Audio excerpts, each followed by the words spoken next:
Germany just turned migration into a game in which you have to score only 6 points to win.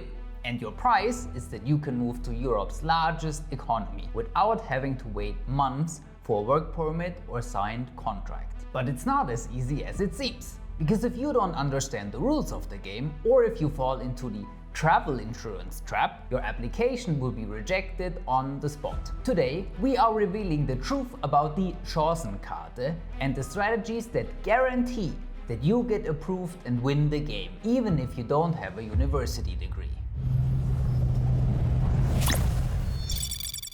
In simple terms, the Chancenkarte is a one-year job hunter visa that allows you to move to Germany first and then find your career second. Why is this better than the other visas? Because Germany is allowing you to work while you search. You can work up to 20 hours per week and help pay your bills. And you can do 2-week trial jobs with as many employers as you like. But you have to choose the right path. Path number 1 is the shortcut. If you already have a university degree or vocational training that is fully recognized in Germany, you are considered a skilled worker. This means you are basically a VIP and skip the point system completely. You qualify automatically as long as you can prove you can support yourself financially. But if your degree is only recognized in your home country, you have to take path number 2, the point system. Let's talk about these points first before we talk about the financials. To win the Chancenkarte, you need to score 6 points. Lucky you, the system is designed to reward your potential. And if you have prior work experience or sufficient language skills, you already won half the game. To make this tangible for you, let's look at 3 people who won the game already, so you can copy their strategy. First, meet Sandeep. Sandeep is 27 years old and a software developer from India. He doesn't speak much German, but his English is excellent. Because he is under 35, he gets 2 points. His 3 years of experience in IT give him 4 points for the experience and 1 bonus point for being in a shortage occupation. And because his English is at a C1 level, he gets 1 extra point. That is a total of 6 points. Sandeep wins the game basically without speaking a single word of German. Next, we have Elena from Brazil. She is 38 and a nurse. She has already applied for recognition and has a Teilanerkennungsbescheid. That's a partial recognition. So she gets a massive 4 points right away. She is over 35, that's 1 point for her age, but her 6 years of experience give her another 3 points. German B1 and working in a shortage occupation add 3 more points, meaning Elena scores 11 points. She isn't just winning, she is a top-tier candidate. And third, let's look at Arben from Albania. Arben is 32 and a chef. He speaks A2 German and B2 English. He gets 2 points for his age and 1 point for his German level.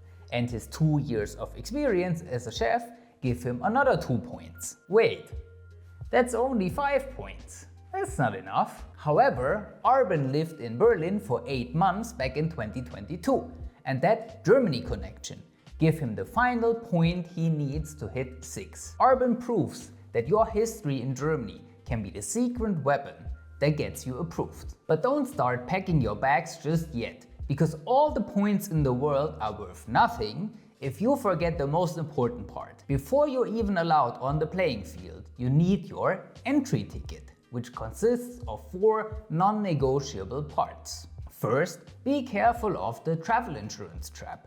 Many people buy cheap, short-term travel insurance thinking it's enough. But the Chancenkarte is a long-term visa, so the embassy will reject standard travel insurance.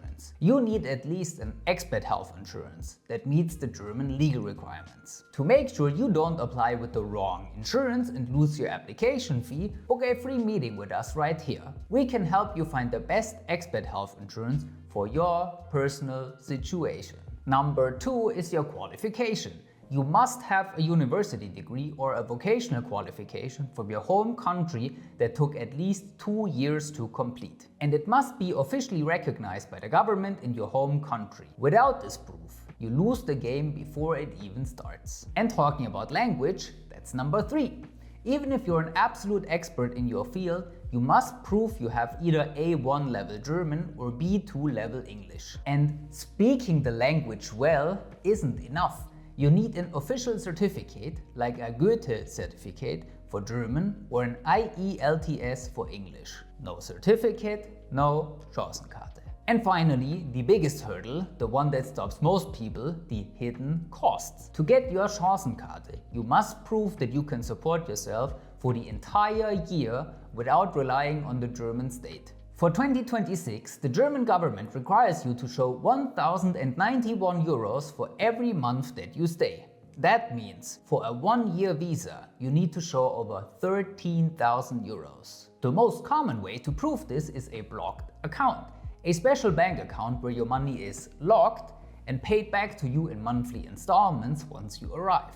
We are currently talking with different blocked account providers to find the best deal for you.